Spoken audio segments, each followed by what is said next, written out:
Shalom, Bapak Ibu Saudara-saudari yang terkasih dalam Tuhan Yesus Kristus. Selamat hari Minggu untuk kita semua. Kita akan merenungkan firman Tuhan yang diambil dari pedoman saat teduh 4B GKI Residen Sudirman, Minggu 20 November 2022, dengan tema di depan Kristus Raja. Mari kita bersatu dalam doa. Hari ini ya Tuhan, kami akan merenungkan firman-Mu, dan biarlah firman-Mu selalu jadi pegangan pedoman kehidupan kami. Di dalam nama Tuhan Yesus, kami berdoa. Amin. Bacaan kita pada hari ini diambil dari Injil Lukas pasal 23, ayat 33 sampai 43. Lukas 23 ayat 33 sampai 43. Ketika mereka sampai di tempat yang bernama Tengkorak, mereka menyalibkan Yesus di situ dan juga kedua orang penjahat itu, yang seorang di sebelah kanannya dan yang lain di sebelah kirinya. Yesus berkata, "Ya Bapa, ampunilah mereka, sebab mereka tidak tahu apa yang mereka perbuat." Dan mereka membuang undi untuk membagi pakaiannya. Orang banyak berdiri di situ dan melihat semuanya. Pemimpin-pemimpin mengejek dia, katanya, "Orang lain ia selamatkan, biarlah sekarang ia menyelamatkan dirinya sendiri. Jika ia adalah Mesias, orang yang dipilih Allah." Juga prajurit-prajurit mengolok-olokkan dia. Mereka mengunjukkan anggur asam kepadanya dan berkata, "Jika engkau adalah raja orang Yahudi, selamatkanlah dirimu. Ada juga tertulis di atas kepalanya, 'Inilah raja orang Yahudi.'" Seorang dari penjahat yang digantung itu menghujat dia, katanya, "Bukankah engkau adalah Kristus? Selamatkanlah dirimu dan kami." Tetapi yang seorang menegur dia, katanya, "Tidakkah engkau takut juga tidak kepada Allah, sedang engkau menerima hukuman yang sama? Kita memang selayaknya dihukum, sebab kita menerima balasan yang setimpal dengan perbuatan kita. Tetapi orang ini tidak berbuat sesuatu yang salah." Lalu ia berkata, "Yesus, ingatlah akan aku apabila engkau datang sebagai raja." Kata Yesus kepadanya, "Aku berkata kepadamu, sesungguhnya hari ini juga engkau akan ada bersama-sama dengan aku di dalam Firdaus." Demikianlah Injil Tuhan Yesus Kristus. Berbahagia kita yang mendengar dan melakukannya. Haleluya. Saudara, Minggu Kristus Raja merupakan minggu penutup dalam rangkaian tahun liturgi. Minggu Kristus Raja itu selalu diletakkan pada satu minggu sebelum minggu Advent pertama setiap tahun. Minggu Kristus Raja juga memberi pesan penting untuk bisa kita hayati, karena karya Yesus Kristus itu sudah menyertai perjalanan kehidupan kita selama 1 tahun terakhir di tengah berbagai dinamika yang kita alami. Dan melalui Minggu Kristus Raja, kita akan melihat bahwa Tuhan Yesus Kristus sudah menyatakan karyanya yang konkret sebagai Raja yang diutus oleh Bapa bagi seluruh umat manusia. Mari kita perhatikan bacaan kita. Di depan Yesus Kristus berdiri dan berkumpul orang-orang yang merupakan para pemimpin yang memiliki kekuasaan di dalam kehidupan orang-orang Yahudi.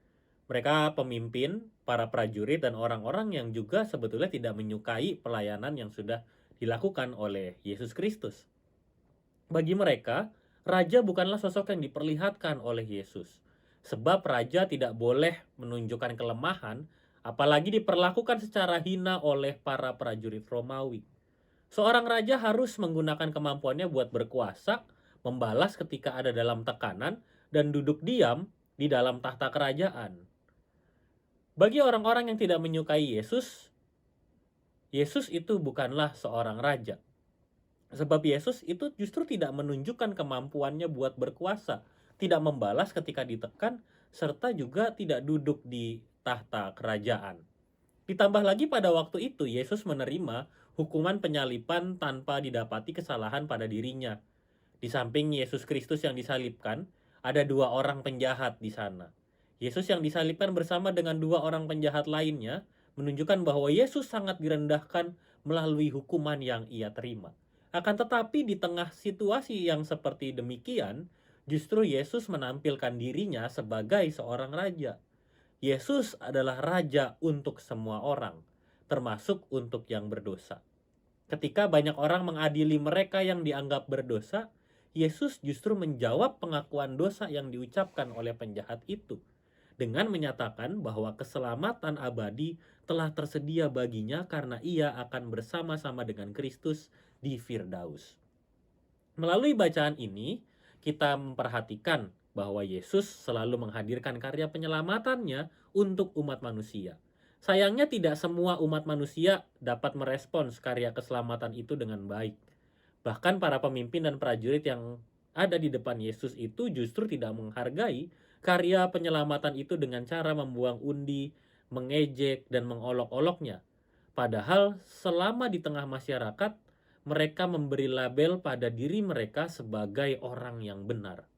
Kita juga berjumpa dengan para penjahat dalam bacaan kita, yang di tengah masyarakat diberi cap sebagai orang-orang berdosa. Akan tetapi mereka justru memohon keselamatan dari Yesus. Mereka yang memohon keselamatan Yesus ini berarti mereka punya iman yang kuat bahwa hidupnya akan diselamatkan dan Yesus yang memberikannya. Marilah kita merenungkannya. Kita menyadari bahwa semua hal yang Yesus lakukan adalah caranya untuk menyelamatkan kita dari hukuman dosa. Untuk itulah marilah kita juga bisa menyadari bahwa hidup kita harus selalu ada di dekat Yesus Kristus. Kita merespons karya keselamatan itu dengan selalu setia, patuh, dan berkomitmen untuk menjaga kehidupan beriman kita di hadapannya. Ketika kita merespons karya keselamatan itu, maka kita akan mengalami pertumbuhan iman yang semakin kuat, sekaligus juga kita akan semakin tunduk dan merendahkan diri di hadapannya. Dengan demikian kita akan semakin menghargai kehidupan yang kita jalani dengan melakukan semua yang terbaik dan mempersembahkan hidup kita demi kemuliaan namanya. Mari kita berkomitmen.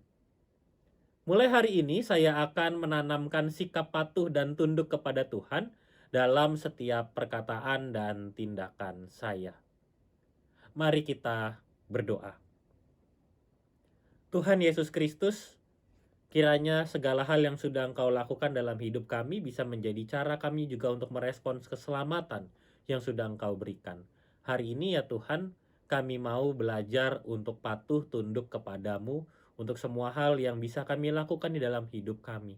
Pimpin dan sertai kami ya Tuhan, mampukan kami untuk bisa merespons karya keselamatanmu supaya kami semakin mengalami pertumbuhan iman dan menjalani kehidupan ini demi kemuliaan namamu.